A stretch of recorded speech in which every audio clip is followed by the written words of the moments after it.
നമസ്കാരം. പ്രവാസി മലയാളിയിലേക്ക് സ്വാഗതം. കൊറോണ വ്യാപനത്തിന് പിന്നാലെ ഗൾഫ് രാഷ്ട്രങ്ങൾ കനത്ത സാമ്പത്തിക തകർച്ചയിലേക്കാണ് കൂപ്പുകുത്തിയത്. എന്നാൽ പടിപ്പടിയായി ഉയർന്നു വരുന്ന കാഴ്ചയാണ് നാം കാണുന്നത്. ഇതിനായി പല മാർഗങ്ങളും പല ഗൾഫ് രാഷ്ട്രങ്ങളും സ്വീകരിച്ചു പോരുന്നു. അതിൽ പ്രധാനപ്പെട്ട ഒന്നാണ് സ്വദേശിവൽക്കരണം. സൗദി അറേബ്യ, കുവൈറ്റ് ഉൾപ്പെടെയുള്ള രാഷ്ട്രങ്ങൾ കർശനമായി തന്നെ സ്വദേശിവൽക്കരണം പാലിച്ചു പോരുകയാണ്. പ്രവാസികളെ തങ്ങൾ ചെയ്യുന്ന തൊഴിൽ തസ്തികകളിൽ നിന്നും മാറ്റി അവിടെ സ്വദേശികളെ നിയമിക്കുക എന്ന കർത്തവ്യമാണ് ഇപ്പോൾ ഓരോ ഗൾഫ് രാഷ്ട്രങ്ങളും ചെയ്തു വരുന്നത്.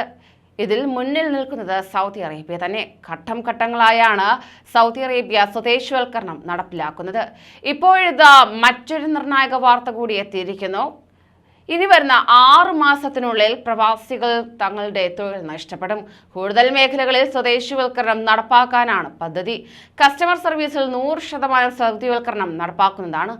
മെയിൽ, പാഴ്സൽ, ട്രാൻസ്പോർട്ട് ഔട്ട്ലെറ്റുകളിലും വ്യോമയാന മേഖലയിലും ഒപ്റ്റിക്കൽ മേഖലയിലും സൗദിവൽക്കരണം നടപ്പിലാക്കുന്നതാണ്.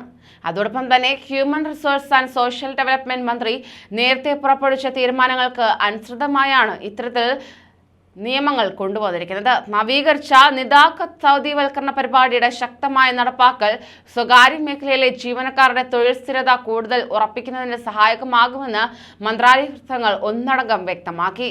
ഇതുകൂടാതെ സൗദിവൽക്കരണം നടപ്പിലാക്കിയതിനു ശേഷം 4000 റിയാലോ അതിൽ കൂടുതലോ മാസശമ്പളം വാങ്ങുന്ന സൗദികളുടെ ശതമാനത്തിൽ വൻ വർധന രേഖപ്പെടുത്തിയതായും റിപ്പോർട്ടിൽ ചൂണ്ടിക്കാണിക്കുകയാണ്.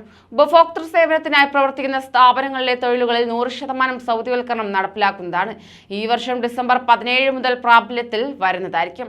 ലൈസൻസ് ഉള്ള വ്യോമയാന തൊഴിലുകൾ സൗദിവൽക്കരിക്കാനുള്ള മന്ത്രാലയത്തിന്റെ തീരുമാനം സൗദികൾക്ക് 4000 തൊഴിലവസരങ്ങൾ സൃഷ്ടിക്കുമെന്നാണ് പ്രതീക്ഷിക്കുന്നത്. ഈ മേഖലയിലെ സൗദിവൽക്കരണം 2 ഘട്ടങ്ങളിലായി നടപ്പിലാക്കുന്നതായിരിക്കും. ആദ്യഘട്ടം 2023 മാർച്ച് 15 ആരംഭിക്കും. Co pilot, air controller, air transporter എന്നീ തൊഴിലുകളിൽ 100% സൗദിവൽക്കരണം ഉൾപ്പെടുകയാണ്. രണ്ടാം ഘട്ടം 2024 മാർച്ച് 4 ആരംഭിക്കാനിരിക്കുന്നത്. ഇതിൽ ഒപ്റ്റിക്കൽ മേഖലയിലെ 50% ജോലികളും സൗദിവൽക്കരിക്കും. 2023 മാർച്ച് 18 മുതൽ ഇത് പ്രാബല്യത്തിൽ വരുന്നതാണ്. ഈ നീക്കം സൗദികൾക്ക് 1000 തൊഴിലവസരങ്ങൾ സൃഷ്ടിക്കുമെന്ന് പ്രതീക്ഷിക്കുന്നു. ഈ തൊഴിലുകളിൽ medical optician, optical laboratory technician, optical technician എന്നിവ ഉൾപ്പെടുന്നുണ്ട്. 2 ഘട്ടങ്ങളിലായി വാഹന മേഖലയിലെ സർവീസ് ഔട്ട്ലെറ്റുകളുടെ പ്രാദേശികവൽക്കരണവും മന്ത്രാലയത്തിന്റെ തീരുമാനങ്ങളിൽ ഉൾപ്പെടുന്നുണ്ട്.